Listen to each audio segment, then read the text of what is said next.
Welcome to Ren Behind the Practice. I'm Sophie Campisi. I'm a holistic business builder and startup expert. Every week, I sit down with practitioners, coaches, and healers to explore what's really happening behind the scenes of building a holistic, mission-driven business. After hundreds of these conversations, one pattern has become impossible to ignore. Great coaching doesn't automatically become a great business. Not because people lack passion, skill, or dedication, but because building a business requires a different skill set than doing the work itself. And when no one teaches us those skills, we often spend years investing time, money, and energy into our businesses only to wonder why the results aren't matching the effort. Together, we explore the dreams, the uncertainty, the pivots, the breakthroughs, and the blind spots that shape the journey of building a practice. My hope is these conversations help you recognize what's happening in your own business so you can stop guessing, start seeing things more clearly, and build a business that's as impactful as the work that you do. Today's guest is Dee Shepherd. Dee is a speaker, author, and transformational coach. She aspired to these titles due to her own transformation to walk beside others to do the same. Dee, it is so great to have you here. Thank you so much for showing up and having this conversation with me today. Oh, thank you, Sophie. It's such a pleasure to be here. Thank you so much for having me. Before we look behind the scenes, can you share with us a little bit more about the work that you do? Yeah, absolutely. So I mainly do the transformational coaching at the moment. I am building the speaking side and the author side as well. So who I work with are successful females. And it's about them reconnecting to themselves to build that self-trust again, because what happens is a lot of the time being female and a lot of the time when we have a lot of success, we don't see our success. We build further roles and further roles. Now, this happened to me a long time ago. I was a driving instructor. I coached through that and I had a young family. I had a partner at home and I ran everything and it piled and piled. I was at the very long list of priorities. And after that, I fell extremely ill. So I know the detriment that this has upon us. It gets us exhausted. It gets us that we can't make decisions for ourselves. We stop seeing our friends and our family because, our extended family, because we are so caught up in trying to build and do so well. So I've learned a few lessons over my time, and this is what I aim to help other people with, to see the success in which they have and to thrive in that success rather than survive on it. Is the main way that you work with people one-on-one? I do one-on-one and I've got group coaching as well. So it's varied. I get to see more people with the groups. And about how long has it been since you have been focused on this entrepreneurial building of your own practice? Oh, the building of my own practice, it's about 7 years now. I had taken a couple of years off. My mum was really ill. Some things weren't working in the business as well. So it was a bit easier for me to go and look after my mum. So, but now she's passed. So I'm back building and building strong. So Sorry to hear about your mom. thank you. When you think about the next 6 to 12 months, what would you really love to see happen in your business? Oh, goodness. I am looking for the thriving side of my business now. It's took a long time to build. It's getting there. And where I want to be is walking on larger stages, talking at women empowerment events, women transformational events, to be there to help them see that it's possible for them to go from stage one to the end stage where they want to be, whatever that may be for them, to get there. And helping the women that I work with just now, the transformation's awesome. It's so lovely. So this is what I want to do. And speaking on stages will get the story across much broader. And rather than working one-to-one, you're only seeing one person at a time. Hence, I enjoy the group coaching, but the talking to many people at one time really helps, and it inspires people to make that transformation for themselves. Tell me a little bit more about what thriving in your business looks like, feels like for you. What thriving in my business looks like earning money because that's something that can be quite hard to get to when you're coaching in the beginning. And so definitely earning money that I can travel and work at the same time because I don't need to be in one place. I can move about, I can do things online as I do. And it would be really lovely to travel and do stages around the world to do that as well. So that to me is what thriving is. It's getting out there, getting seen by many more people and getting the story across that people can transform into the person that they know that they are, not a new person, but the person that they actually are that's buried deep within all those roles and responsibilities. What have you already been focusing on or trying on in the past? So, whether it was kind of like 1.0 before you took your little break, or in this version since you've been back, what have you already been focusing on or trying to get to that point of thriving, earning consistent money, consistent clients? Before, it was a really hard slog. I was listening to what all the gurus were saying, I was listening to everything that was said. When I've come back this time, it's no different out there. It's still the same things that are being said. I much prefer a more organic way of marketing. I find it quite a hard slog. It's difficult to do, it's a lot of work to do. And when things start kicking off again, then I will get some help to do that, which will be lovely. I will be dealing with all the clients as I would, but to get that extra help to do that would be so nice. But that takes time. Tell me a little bit more about organic marketing for you. What does that look like? What are kind of some of the things that go into your process? Obviously, this is like one of the biggest breakdowns that we're having in our industry. How do we go about marketing, putting our work out there without feeling pushy or salesy or convincing or all the stuff that makes our nervous system like want to cringe away? Oh, Yeah. goodness, Sophie. Before, when I was trying to sell, I hated it. I really did not like it. I felt like a sleazy salesperson and it didn't sit right with me. So I'd worked on myself and I thought, what is it I'm actually doing? And what is it I want to do? As I had this conversation with myself before I came back. And I thought, I'm not doing oh, come work with me. I'm better. I'm this. Whatever it is that people say. No, I'm going to have conversations with people. I'm going to build those conversations. It is a bit slower, but those conversations build trust. Those conversations allow your clients to know who you are before they jump in. I've been, I went and did some coaching. Obviously, we need coaches to coach, so we need that help as well. And I picked some really awful ones before, no names are mentioned. And you really want to know who you're working with, especially if it's over a couple of months period or even 6 months, if you're going to work longer with them, depending on what package you're getting. But if you're going to work with someone at least 8 weeks, 3 months, you really want to be getting on with that person and have similar values to them, because if you don't, it's not going to work. You're going to not want to do the work that they've asked of you. You're not going to be as honest or transparent as what you should to get that transformation.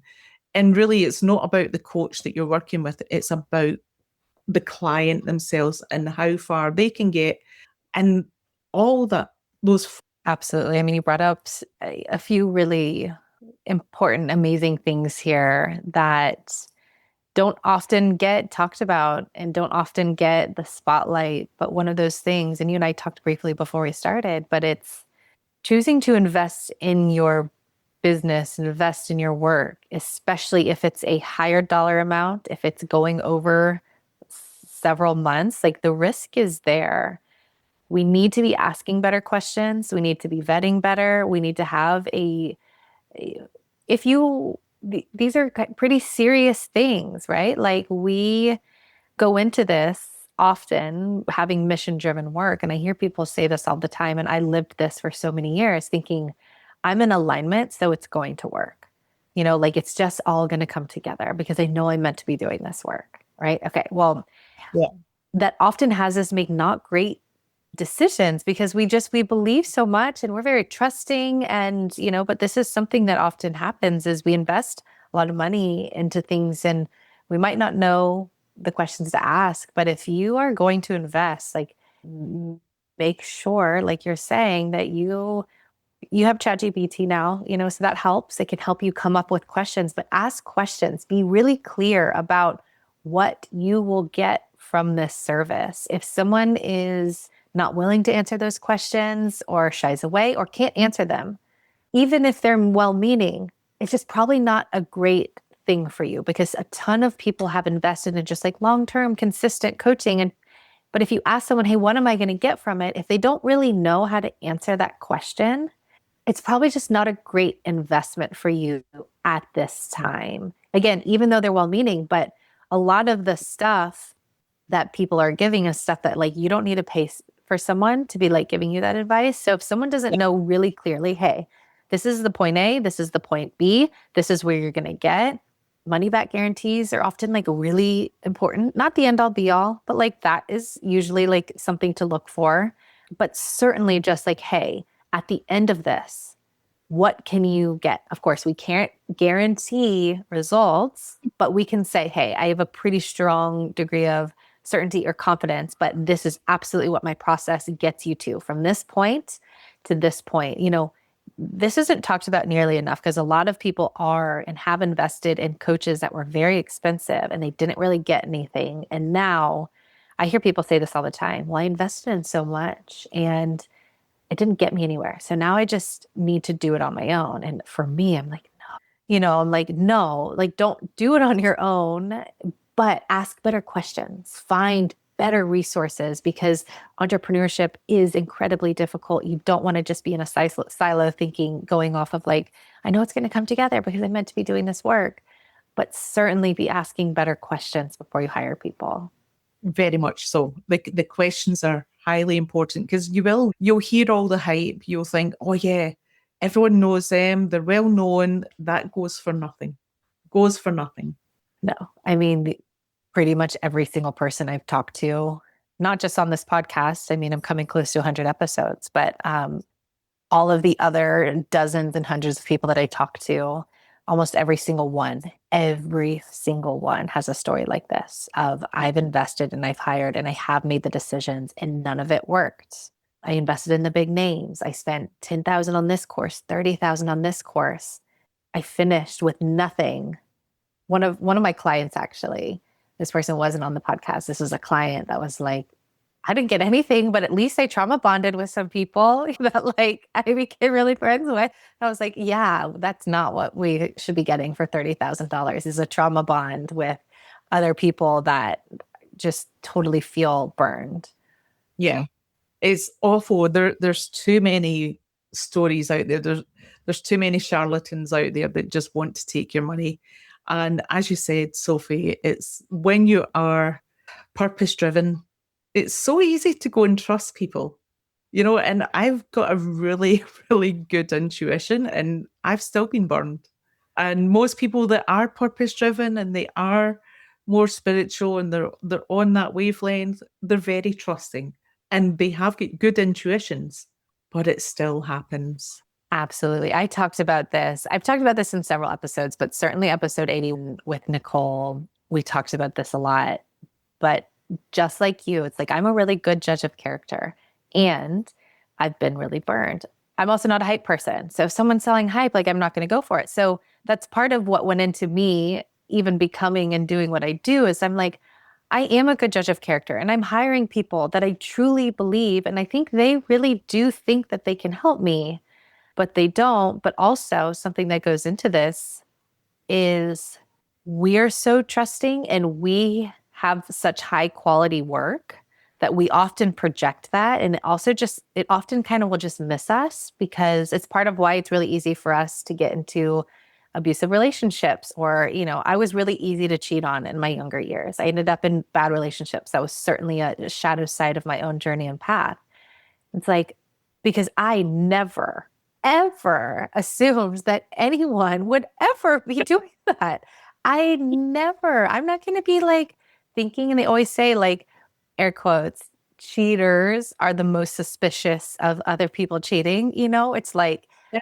well, the flip side is like when we're so trusting and we have such high integrity and we have such strong values and we're above, air quotes, above the board on all of these things, we couldn't imagine that someone would sell us a service that wouldn't actually work or wouldn't actually, and it's just one of those ways that, yeah, it has sometimes going about this process, we get burned, but it also is part of what makes us really amazing at what we do. Yeah, it's happened to us all. We've all been burned somewhere. And relationships, yeah, I didn't pick very good ones in the beginning either. Oh, yeah. I mean, this is one of those kind of two sides of the coin or double-edged swords that we as empaths and healers, like we are the archetypes. It's not, we're not bad or wrong, but it's just kind of the what so for our journeys into being anchored really into our power and all of this stuff is like, that's just kind of one of those things. I'm not an expert on archetypes, but certainly, the empath healer narcissist Mhm. relationship is an archetype that we see that we have to like sort out and figure out. And business is not excluded from that. We often find that we're just so trusting that it can burn us. Yeah, because we build our businesses on trust and honesty and integrity. And there's not a lot of businesses out there in the whole world that work on those values. They say they do, but we know a lot of big companies that really aren't. Right. Like what are their things? It might be on the list, but it's certainly not the first, right? It's like what is the priorities in the business? And usually for most other companies, it's going to usually be margins, right? It's going to be like margins and finances is going to be the top priority. And trust is going to matter maybe at some point, but it's there are very unique, specific things about our pocket of the world and the businesses that we're building and why we do what we do and why we don't do what we do. You and I talked about this before we started recording. There's a reason that the business advice that's out there isn't working for us, but it's not because my hypothesis years ago, when I even put the stake in the ground to figure this out and focus on this but it's not because our businesses aren't supposed to work. Yes. So what else is possible? How can we build in a different way? Because our businesses are maybe the most important businesses that we need to work right now. But we're probably going to have to do things very different. It's going to look very different. And obviously, that's my why. That's my mission. That's why I'm doing what I'm doing. But again, why we do things and why we don't do certain things is usually not the same as like the rest of the world. And we're not wrong for it, and they're not wrong for it. It's just like we have to acknowledge those differences and see that like apples to oranges. And we're not always Yeah, going to be able to apply what's working in other places to what's going to work for us. definitely not. I look at a lot of people, and especially a lot of male coaches, I find that they will shout from the rafters, like your Tony Robbins, shouts from the rafters what he does. And I work in a very quiet manner. I'm not out there to build my ego. It's not what it's about. And it's such a different way of working. And I don't know if that's part of it. It's something that I think about quite often, just like yourself, Sophie. I think there's things that people do and it really, really works, but they do have the millions of money behind them as well, which is easy then to put out millions of pounds of ads. So there's always that too. But you look at it and it bamboozles me sometimes where you think, what is it they're actually doing? I'm not saying anything different. It's about transformation. What they're saying about transformation is exactly what I'm saying, not verbatim, but it's the same. It weighs up evenly in the scales, but there's a massive difference. And it's not just the money. It's not just the money, but there is something. Yeah, I mean, without going too much on a rabbit hole on that, because that could be like a whole other conversation. There are like, well, one of the main things that I've thought about, I've never done something Tony Robbins, but obviously I'm very familiar. A lot of people have. I've heard from some people who have because I'm so interested, right? Like part of my unique, part of what is not like makes me unique, but part of what I definitely bring to the table is I'm incredibly curious. So I'm very, very good at just like asking questions and looking at patterns and just like, even my weekly newsletter, it's a pattern report. It's like field notes. It's not me saying like this is data. It's like, no, I'm genuinely asking people. I'm having conversations. I'm studying, I'm looking, I'm taking in tons of information and compiling it and, so I ask people all of the time if they've taken courses. I'm genuinely curious. Like, what was it like? Did it work? Tell me about it. And one of the big sums that I would say from people that I've talked to who have done Tony Robbins stuff is, or people like him, is that, and why I think what we do in our part of the world is very different, is he works a lot with hype and energy. And so he wants people to feel better and they're going to feel better. But he literally, I think, based on what I've been told, will have people stand up and move and get endorphins going. So it's a lot about, again, not that this is wrong. Like if someone needs to step out of it, that can be a really good starting place. But a lot of that stuff, it's not long lasting in the way that in our pocket of the world, we really care about. We know things take a holistic approach. We know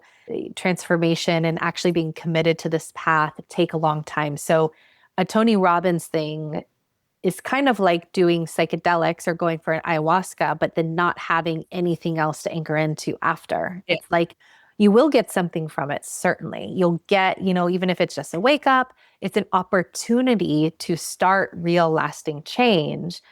But 2 or 3 days alone isn't enough. Like we Yes. know that's not the end. So it's not, again, like it's not to say psychedelics or a Tony Robbins doesn't have a place, but just very different from usually what we're all doing because we're looking of that long-term arc of someone because we genuinely care.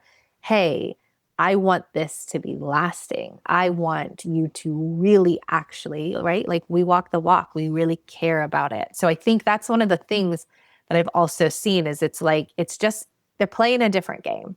Yeah. Oh no, they really are. I've seen years ago I was on the free things in which he offered. And it was just all hype. I was on the most recent one there. And I thought, they're not even telling you anything. And I actually sat and I listened and I was sitting and I thought, I'm learning nothing, learning out. And I was like, and I was actually quite astounded that there was nothing to learn from what I was watching. They Because rely on, yeah, go ahead. they were just selling. That was it. It was selling their new course. That was all they were doing. There was nothing else in what I had seen. And it was a few hours long. And again, as you said, it is the hype. I like the hype.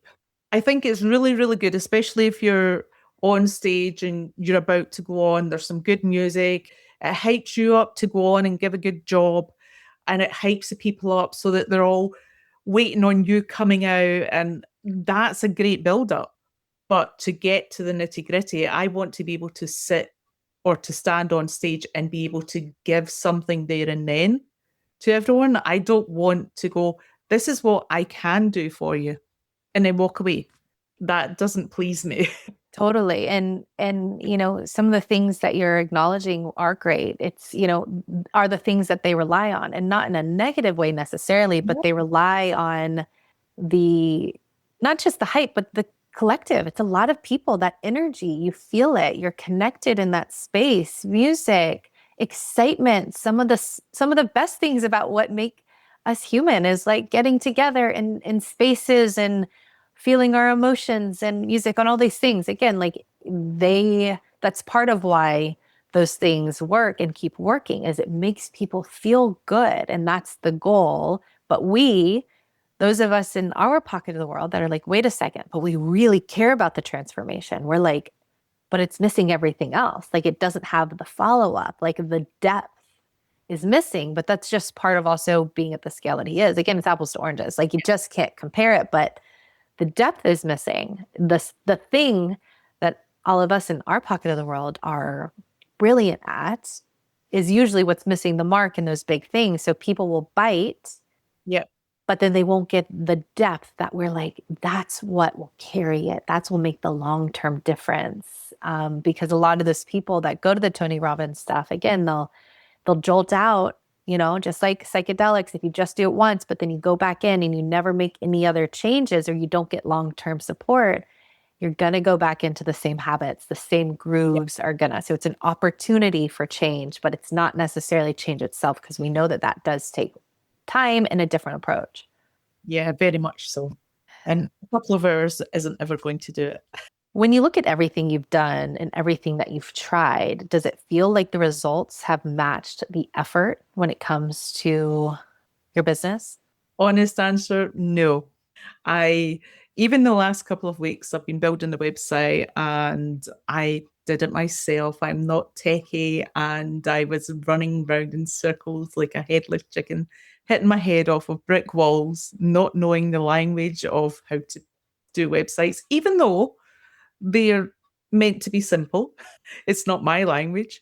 So, no, I have, and I've got launch tomorrow. I've got a webinar coming out tomorrow to launch my new program. And I just been working round the clock at the moment. So, no, it doesn't. In the long run, that when I started before, it was working, it was good, it was a slow burner.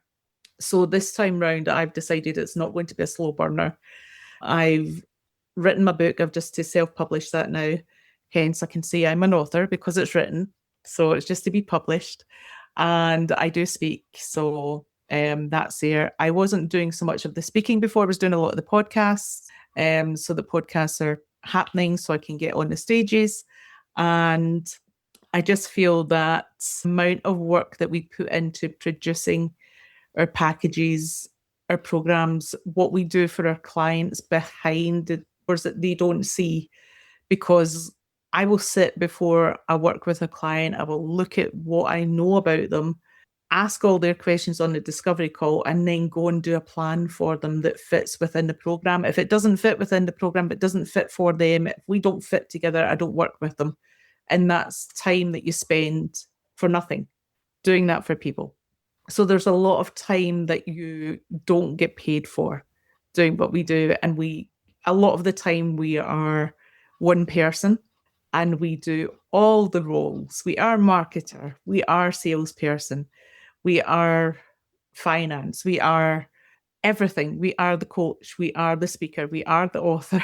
And so it doesn't equate to what we should be getting, but it's worth it. It is worth it. What feels most unclear or most uncertain right now about getting to where you know is possible with your work? Oh, goodness. So, as I said, where I want to be is on stages, on bigger stages. At this present time, I'm going round in circles trying to find my door in. That's one of the things that I'm trying to do. The other thing is organic marketing as well. That doesn't bring in clients easily. I'm not using ads. I don't really have much intention of using ads either. I, I'm using social media. I'm having conversations with people from that when they interact with me, or if I see that they've liked posts, I'll interact back with them. And it is a slow process. So yeah, it would be really good if that was a bit quicker. But Well, that guides us into our last question. If you could wave a magic wand and have one piece of building your business suddenly become crystal clear, what would that be? What would make the biggest difference for you? oh, the marketing, just to say whatever I have to say, and it just hit as many people as I need it to hit overnight. That would be so lovely. That would be my magic wand. Dee, Thank you so much for joining me today to have this conversation. And for those of you who are listening, if any part of this resonated, you're in the right place, please reach out. I want to hear from you. And if you want to reach Dee directly, the links to her website, LinkedIn, Instagram, and Facebook profiles are in the show notes. Thank you again, Dee. And to everyone else, thank you for listening. And we'll see you for the next episode of Ren Behind the Practice.